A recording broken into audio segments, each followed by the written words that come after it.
Hi, this is Paul from Outerloop Coaching and OuterloopCoaching.com. I'm with you in this video to talk about some shortcuts to getting discovered. I think that these are incredibly powerful ideas, and I want you to stick around to the end because some of the best ideas I've kept to the end just so you keep watching. Okay, now also, in order to get people watching, I need likes, I need comments, I need subscriptions, I need your alert button. Please hit it all. Give me a comment down below, hit the like button so that way other people can discover this video as well. That's how the YouTube algorithm works. All right, so these ideas came from Ash Avildsen, a conversation that Mike Mowry and I had with Ash Avildsen, who is the founder and CEO of Sumerian Records. You may have heard of Sumerian. I've got a link to that conversation right here over the head. It's about an hour long, and it's got amazing information in there. But this idea was so incredibly powerful, I had to make its own video, and it's about his ideas on some shortcuts on how artists can get discovered by labels, by booking agents, by other people in the music industry. Now, the first thing, there's sort of like a two-step process, all right? So I want to go through these one by one. First is that there's shortcuts will cost you, all right? So there's a simple adage that you either have time or you've got money, and you rarely have both, right? So when you have a lot of time but not a lot of money, then you're gonna have to do the long slog. You gotta do the hard work. There are no shortcuts. But if you've got some money and you've got very little time, you can use that money for some shortcuts to get things done. Sometimes that means like hiring somebody else to do your social media, for example, or hiring somebody to do the administration of getting your release out the correct way, so on and so forth, right? But in this situation, this is talking about an investment that you can make into your career that is in some ways a gamble. So you're not going to want to do these shortcuts until you are confident in the quality of the music that you are producing. Because while I believe that it is true that there is an audience for everybody out there, no matter what the quality level of your music is. That's my belief. I do believe there are enough people on this planet that can find what you do interesting, that you can succeed. However, when we're talking about these shortcuts here, this is about trying to make a big impact on a fairly narrow audience, and you need to have great songs, really great songs. You need to have a just amazing performance. And so while making this investment is not one that is guaranteed to pay off. So what we're talking about here is a few $1,000s. We're not talking about a few hundred. We're not talking about what you have in your pocket. We're talking about a big investment. Now, you might have spent the last couple of years gigging, selling merch, doing all the things that you need to do to generate income for your band, putting it into a bank account for savings, some of it going out to everybody, right? Or just making sure that the van still works, all that sort of thing. But if you can build a little bit of a, let's call it a nest egg, right, for your band in a bank account, and it's built up to a few $1,000s, maybe you're saving up to go into the studio to record a full-length album, this might be a better way to spend that money, right? These shortcuts. So let's get into what they are. So Ash talked about two in particular, and I'm going to add a third. All right, so the first thing you need to do after you've raised the money, this is step 2, is you need to identify your band's strength. Right? So for some bands, it's the live performance. Like the live performance just turns people on, and you haven't quite captured it in the studio yet, but your live performance is where it's at. If you've opened up for other bands and their audience was like in the palm of your hand, and then next thing you know, they're coming to your gigs in the future. You're the type of band where your live performance is solid, and that's your strength, right? Now, there are other bands where in the studio is their strength. They record a song and it just comes out exquisite. Haven't yet been able to capture that magic live, but in the studio, got it going on, right? And then there's sort of this hybrid artists who just, the song could be really good, but like they've been able, maybe it's through relationships or own skills that they have, or just an overall vision that they've been able to get the music video to just really be fantastic,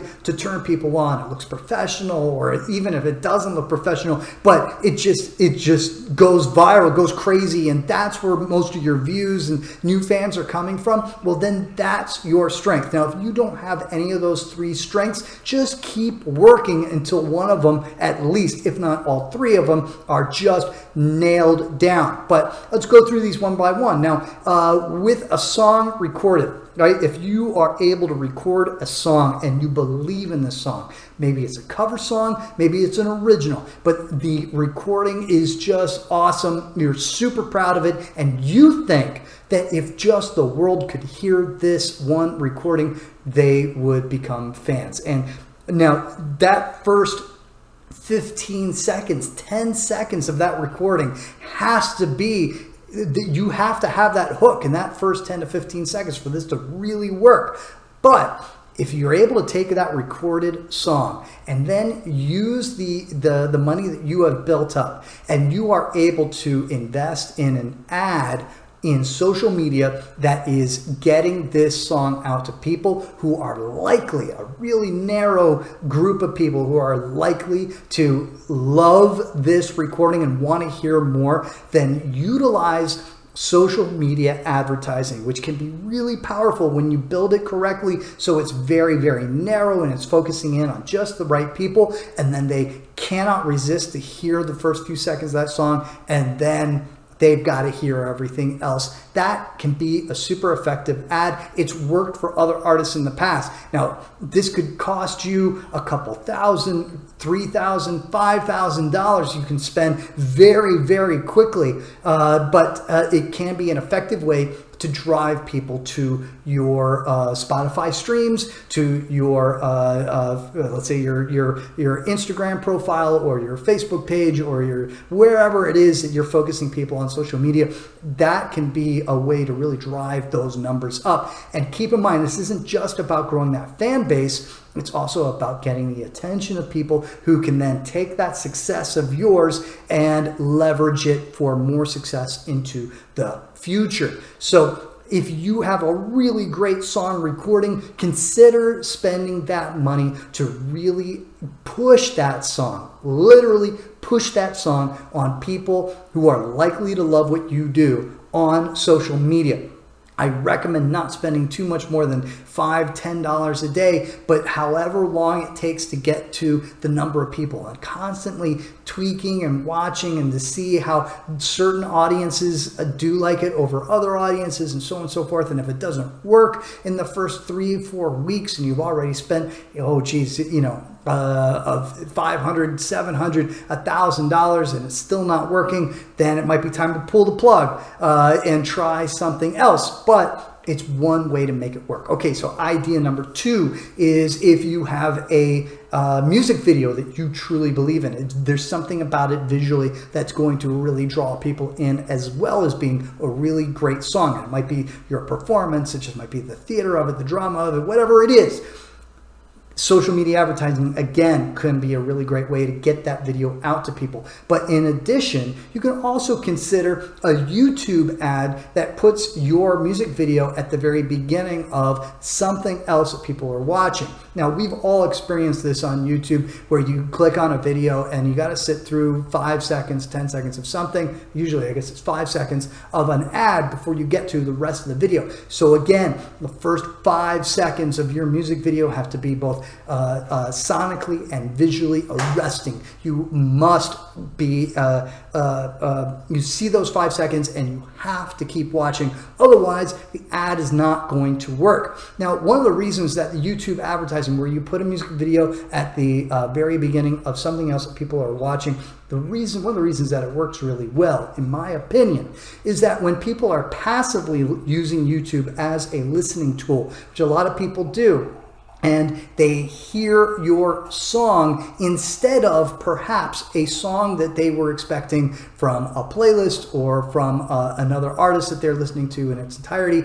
and you're able to get their attention in those first 5 seconds, and they look up and go, wait a minute, that isn't the artist I was expecting, or, oh, that's awesome, you've just inserted your song into a playlist that they really love, right? And now you are getting their attention. This can be super effective, worth trying. Again, be prepared to spend thousands of dollars to get to the numbers of people that you need to make a real impact. But if you can get people to then click on your ad and it takes them to your music video, and you can get your music video numbers to fly up, up, up, up, up, this can be a great way to get people, people in the industry, get their attention so that you can leverage their help in taking this first step in your career and building something greater. Now, the third thing is for people who have live performance. They're just great on the stage and just turn people on. It works. This can be a very expensive gamble, but if you believe in yourself and you get on the correct tour, doing a buy-on for another artist's tour can be, in some very specific instances, a really great way to get your career up and going. So let me explain what a buy-on is. When you go to a show as a fan and you are there to see the headliner, maybe you kind of want to see the band that plays right before the headliner, but you haven't heard of the 2 or 3 bands that are opening up, maybe even one of them is a local, but you haven't heard of the other bands on this tour. Oftentimes, those bands are doing what's called a buy-on, where they or their record label have paid the headlining artist to be on that tour. And this is one of those things that can be a huge gamble for a band, but when you do it right, can be super powerful, super awesome. Now, so that's a buy-on. You pay, and it can be thousands and thousands and thousands of dollars. It can be even more to get onto a tour. You have to choose the right one and make sure you're on the right place on that lineup of bands, because if you find yourself playing to an empty room every single night, it doesn't matter whether the room is packed at the end of the night. You are not going to get your value because you're not getting the chance to perform to enough people. Granted, you're going to be developing relationships at the venues that you are visiting, and you're going to be already associated with the great artists that you are opening up for, and that's going to help open up relationships that can go back to these venues. But that can be a very, very expensive investment into a handful of relationships you can develop in much less expensive ways. The real value of a buy-on is when you're able to get in front of a larger audience than you usually would, and you're able to turn on a high enough percentage of those fans that they turn into people who are going to your Spotify, they're going to your social media, they're turning into fans, and those numbers are visible. And that can be awesome. Not to mention that if you are up on that stage and people just fall in love with you, you direct them to your merch table. When you have a really effective merch table, you are going to be able to earn back some of that investment that you have. It's very unlikely you're going to pay the whole thing off, but it does happen on occasion. So keep in mind, it's not just about, well, let's do a buy-on. You have to already have proven yourself as an extremely charismatic performer that turns people on at a high percentage of the fans that you play in front of. Not just your family and friends, but when you open up for other bands and you steal their audience, absolutely steal them, right? That is what you're looking for. And then to add to it, making sure that you're on the right place on a bill so that you're actually performing in front of enough people for it to pay off. You want to make sure that it's going to the right markets so that you can build on this going forward, and so on and so on. Do not buy onto any old tour, and try to get some advice, some inexpensive advice from people in the industry who can tell you whether you're making a good investment or a bad one. Because if you just take your own gut, or take your the advice of perhaps the headlining artist who says, hey, come on, let's have some fun, let's party, you might find yourself bankrolling their tour. And if it's a failed tour for them, it's going to be an even bigger failure for you, and you're paying up front, I can guarantee you. So the value of the buy-on is that you're able to turn fans on and build your audience in a very, very quick, fast way, just by being an absolutely irresistible electric performer. So these are some shortcuts that get you to grow your fan base, to get discovered. Now, keep in mind that you're going to want to have an industry focused strategy that accompanies any of these projects, any of these initiatives that you take. I'll have to go through those in another video, but you want to make sure that you get industry attention as you're beginning and let them watch you as you grow. And that is absolutely key to success. You can have all the success in the world with your social media ad, your YouTube ad, your buy on for a tour. If the industry doesn't see it, you're going to be left to your own devices to try to duplicate that success again. And keep in mind, this was expensive to get the first time. The next time you do it, you want to be able to make these investments on somebody else's dollar, notably a label, a management company, entertainment attorney, whoever it is, who's going to believe in your career in order to get it to succeed much better and bigger going forward. But these are shortcuts. These are shortcuts. These are not the only ways, and they're expensive. So be prepared to potentially lose. If you lose and your ad does not work, the buy-on does not work, it's money down the hole. You've got several options. You can try again, build again, but know that you've already tested to see whether that song, that recording, or whether your value as a performer at that time is working or not. And if you are told by the world it's not working, you need to go back and you need to get better, write better songs, become better performers. And the next time you do it, it will work better, but it's very expensive to do this over and over again. So if it doesn't work, you got to pull back, take it apart, put it back together again. You may even need a new rebranding or a whole new lineup, but you put it back together again and then try again after you've saved up enough to make this investment. All right, so this week's video, I hope you enjoyed it. Please hit me with a comment down below. If you've ever seen a band live that you've never heard of before opening up for a tour and then you became a major fan as a result of their performance, it might be an example of a buy-in, no way to know. Give me an example down below. I'd love to hear it. Otherwise, just appreciate your time. Remember to visit me at outerloopcoaching.com. You got this far, hit the like button. All right, and I will see you in the next video.